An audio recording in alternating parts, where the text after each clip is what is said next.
et avec votre esprit. Évangile de Jésus-Christ selon saint Marc. Jésus, Pierre, Jacques et Jean, en rejoignant les autres disciples, virent une grande foule qui les entourait et des scribes qui discutaient avec eux. Aussitôt qu'elle vit Jésus, toute la foule fut stupéfaite et les gens accouraient pour le saluer. Il leur demanda: de quoi discutez-vous avec eux? Un homme dans la foule lui répondit: Maître, je t'ai amené mon fils. Il est possédé par un esprit qui le rend muet. Cet esprit s'empare de lui n'importe où. Il le jette par terre. L'enfant écume, grince des dents et devient tout raide.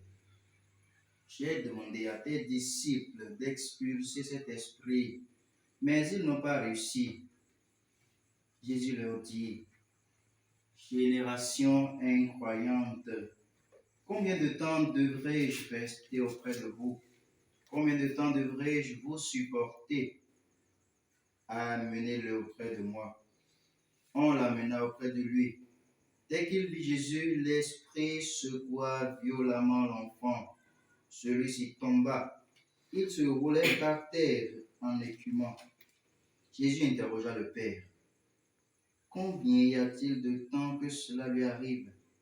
Il répondit: depuis sa petite enfance. Et souvent, il l'a même jeté dans le feu ou dans l'eau pour le faire périr. Mais si tu fais quelque chose, viens à notre secours, par pitié pour nous.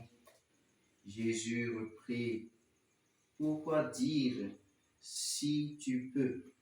Tout est possible en faveur de celui qui croit.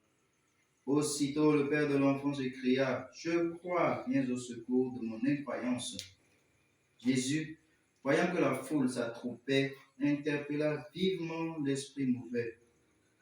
Esprit qui rend muet et sourd, je te l'ordonne, sors de cet enfant et n'y rentre plus jamais. L'esprit poussa des cris, secoua violemment l'enfant et sortit. L'enfant devint comme un cadavre, de sorte que tout le monde disait: il est mort. Mais Jésus, lui saisissant la main, le releva, et il se mit debout.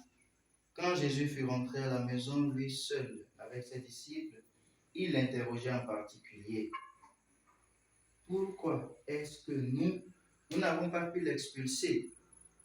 Jésus leur dit: rien ne peut faire sortir de cette espèce-là, sauf la prière. Acclamons la parole de Dieu. Louange à toi, Seigneur Jésus.